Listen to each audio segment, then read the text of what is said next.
Hello guys, দেখো পুজো টুজো করে চলে এসেছি। এবার আমি বানাচ্ছি হচ্ছে দই বড়া। আজকে না অনেক দিন ধরে ডাল পড়েছিল, তো ডালটা কি করব, আর বিউলির ডাল তো খাওয়াও যায় না। তার জন্য মনে করলাম যে না আজকে একটু দেখো কেমন এত উঁচুতে দিয়েছে টিপটা, চন্দনের টিপ। তো যাই হোক, তো অনেক দিন ধরে মনে হলো যে না আজকে একটু ডাল বড়া এই দই বড়া বানিয়ে নিই, কেন আমিও খেতে পারবো, আর ঠান্ডা খুব গরম পড়েছে, ঠান্ডা ঠান্ডা ভালোও লাগবে, আর দই আছে, সবই আছে ঘরে। তার জন্য দেখো মনে পড়ে গেল তেঁতুলটা ভিজিয়ে দিই না, তেঁতুলটা ভিজিয়ে দিলে অনেকটা কাজ আগিয়ে থাকবে। ধরো তেঁতুলটা নিয়ে আসি।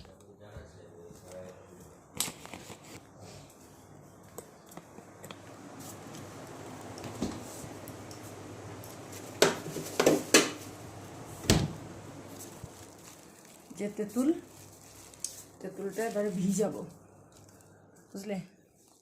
তেঁতুলটা ভিজাবো কেন, ওই যে টক ঝাল মিষ্টি ওই আচারটা চাটনিটা বানাতে হয় দই বড়াতে খাওয়ার জন্য। আর একটু গ্রিন চাটনি হলেও ভালো লাগে, কিন্তু গ্রিন চাটনি নেই আজকে, হবে না কারণ ধনেপাতা নেই। তো অসুবিধা নেই, এইটা দিয়েও ভালো লাগবে। তো চলো আসছি একটু পরে, হ্যাঁ।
গাইস দেখো, এই যে জায়গাটা আমি একটু স্ক্রিট করেছি, তার কারণ অনেকটা লম্বা হয়ে গেছিলো। তো এই তো এই বড়াগুলো আমি ভেজে এরপরে তোমার দইয়ের মধ্যে দেবো। তো অনেকগুলো বড়া ভেজেছিলাম, আর বড়াগুলো কি সুন্দর টোপা টোপা হয়েছিল গাইস, এত সুন্দর হয়েছিল। আর ওই যে আমি জলের মধ্যে একটু ডাল বাটা দিলাম কি না, ওটা কি বলো তো গাইস, ওটা না মানে যদি ডাল ফাটানো হয়ে যায়, মানে ডালটা পুরো ভালো করে ফাটাতে হয়, ফাটানোর পরে না তোমার সেটা করতে হয়। তো ওটা জলের মধ্যে দিয়ে দেখতে হয় ওটা ভাসছে কিনা, যদি ডুবে যায় তাহলে হয়নি ফাটানো, আরও ফাটাতে হবে। আর ভাসছিল আমারটা, তার মানে ফাটানো হয়ে গেছিলো, তার জন্য তেলের মধ্যেও টুপে টুপে একদম ফোলা ফোলা হয়ে গেছিলো। তারপরে এই যে দই ফাটাচ্ছি, দইটা দিতেই হয়। তো চলো দেখো তোমরা, একটু দই ফাটাচ্ছি, এরপরে না আমি জলের যে বড়াগুলো না আমি জলের মধ্যে দেবো, ওটাও দেখবে তোমরা। জলের মধ্যে দিলে কি হয়, মানে দইটা টানে না, হ্যাঁ, ওই জন্য মানে জলের মধ্যে দিয়ে দিতে হয় আগে। ভাজাটা আগে জলের মধ্যে দিলে কি তেলগুলো যত এক্সট্রা তেল সব বেরিয়ে গেলো, আর তোমার জলের মধ্যে মানে জলটা ভেতরে ঢুকলো তো একটু চিপড়ে চিপড়ে ফেলে দিলে এবার কি দইটা একদম দই থাকবে, দইটা না চুষে নেবে না বড়াতে। তো তার জন্য দই বড়ার মধ্যে একটু জল জল দিয়ে ধুয়ে নিতে হয় দই বড়াটা। তারপরে যে আমি দইটা ভালো করে ফাটি একটুখানি, মানে যতটা আমার ঠিক দরকার ততটা রাখলাম, একটু জল দিলাম।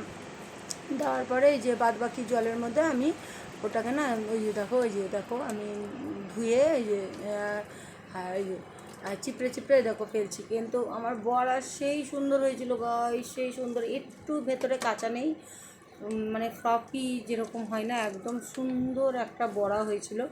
হ্যাঁ, তো আমার খুব ভালো লাগলো আজকে বানিয়ে, আমি বানাই মাঝে সাঝেই, তবে আজকে ভালো লাগলো যে আজকে হট করে মনে হলো কি আর না আমি ভুলে যাই যেন ভিডিও করতে।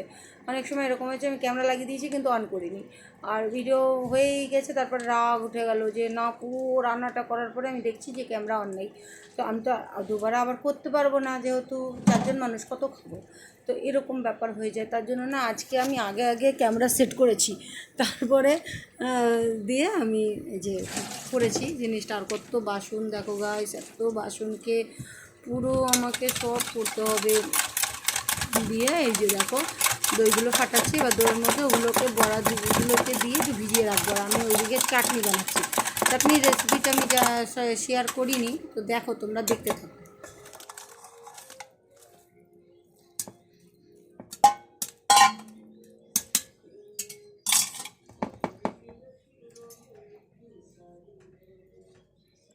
তো হ্যালো গাইস, এ দেখো এই যে চাটনিটা একটু ঠান্ডা হলে আমি বোতলের মধ্যে ভরবো। তো চাটনির রেসিপিটা যদি তোমরা চাও তো কমেন্টে জানাবে, হ্যাঁ আমি অবশ্যই তোমাদেরকে এই রেসিপিটা দেবো। এটা তেঁতুল দিয়ে বানিয়েছি, কিন্তু এটা কি করে বানিয়েছি এত সুন্দর গাঢ় গাঢ়, এটা জানার জন্য তোমাদেরকে কমেন্ট বক্সে কমেন্ট করতে হবে যে এটা তোমরা জানতে চাও। তো এই চাটনিটা খুবই একটা টেস্টি চাটনি, যেটা খুব ভালো লাগে। এটার মধ্যে এটা করে রাখলাম, একটু গ্রিন চাটনি হলে ভালো হতো, কিন্তু গ্রিন চাটনি এখন ধনেপাতা পাওয়া যাচ্ছে না, তার জন্য আর করলাম না গ্রিন চাটনিটা, ওটাও খুব সুন্দর লাগে এটার সাথে। তো চলো, এটা টক টক মিষ্টি মিষ্টি ঝাল ঝাল এরকম এটা চাটনিটা। একটু ঠান্ডা না হলে এটা ভরা যাবে না বোতলে, একটু ঠান্ডা হবে দিয়ে ভরবো। তারপরে বাসন দেখো, এত বাসন মাজতে হবে আমাকে।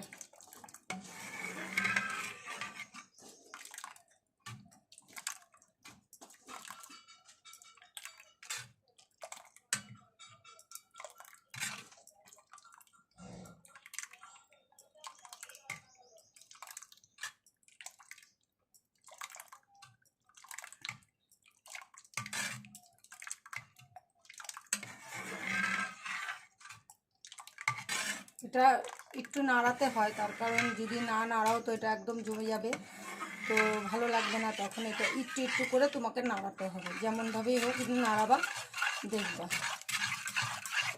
ঠান্ডা হওয়া পর্যন্ত একটু মানে উষ্ণ উষ্ণ গরম থাকলে কোনো অসুবিধা নেই, কিন্তু এখন একদমই গরম, তো একটু না নাড়ালে এটা একদম জমে যাবে। এটা জমার জন্য একটা জিনিস দিয়েছি, তোমরা যদি চাও রেসিপিটা আমি নিশ্চয়ই তোমাদেরকে দেবো, কমেন্টে জানিও।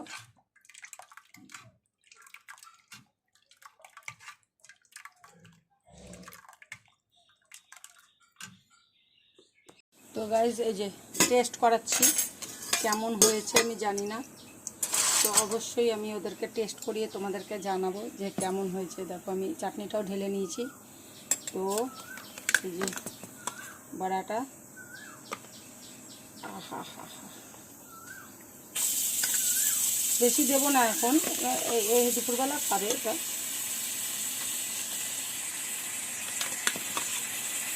একটু কমই দেবো এখন।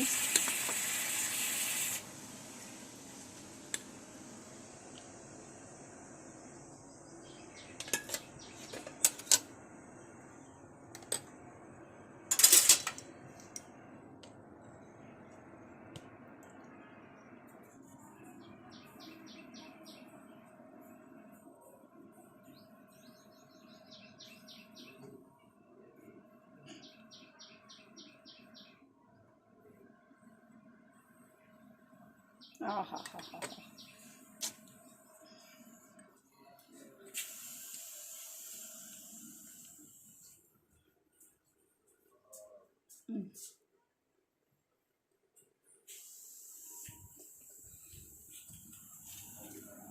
চলো এবার এটা দিই আর তোমাদেরকে একটু রিভিউটা দিতে বলি যে কেমন হয়েছে।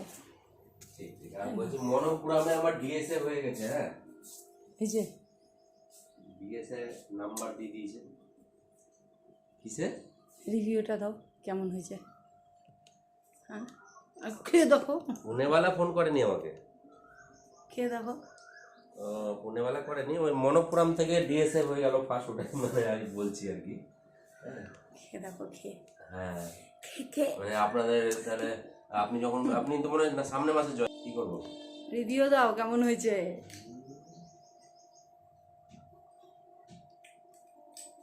ভালো আছে?